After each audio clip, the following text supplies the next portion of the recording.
కోహ్లీ, రోహిత్ భవిష్యత్తు గురించి చర్చలు జరుగుతున్నప్పుడు మనం గమనించని ఒక ముఖ్యమైన విషయం జరిగింది. అదేంటి అంటే మొహమ్మద్ షమీని తాజా భారత ఓడిఐ జట్టులో చోటు కల్పించలేదు. Please share and subscribe for more updates. 2023 ప్రపంచకప్లో సెమీ ప్రదర్శన.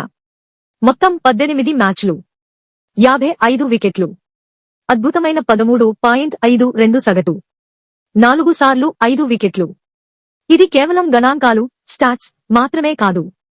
ఇది ఒక బౌలర్ లెగసీ. 2023 ప్రపంచకప్లో ఆయన మంత్రముగ్ధుల్ని చేసే బౌలింగ్తో భారత్ ఫైనల్ కి చేరింది. ఒకే టోర్నమెంట్లో సెమీ చూపిన ఆగ్రహం, ఆ క్లాస్, ఆ రిథం ఇప్పటికీ క్రికెట్ అభిమానుల కళ్ల ముందే తిరుగుతోంది. కానీ ఇప్పుడు జట్టులో లేరు. ఎందుకు? ఇంతటి ప్రదర్శన చేసిన బౌలర్ను ఓడిఐ జట్టులోంచి తప్పించడం సహజంగా అనిపించదు. వయస్సు కారణం? కానీ 33 ఏళ్ల సెమీ ఫిట్నెస్ ఫామ్ పరంగా మరెవరికీ తీసిపోరు. యువతకు అవకాశాలు ఇవ్వాలని అనుకోవడమా?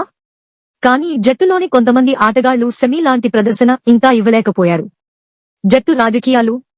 ఇదే అభిమానులలో పెద్ద డౌట్. ఎందుకంటే సీనియర్ స్థానాల చర్చల్లో సెమీ పేరు ఎప్పుడూ ముందుకు రాదు. అభిమానుల ఆవేదన. అనేక మంది అభిమానులు సోషల్ మీడియాలో ఒకే మాట చెబుతున్నారు. WC 2023 హీరోని ఇలా పక్కన పెట్టడమేంటి? ఇది నిజంగా క్రికెట్ నిర్ణయం కాదు, రాజకీయ నిర్ణయం.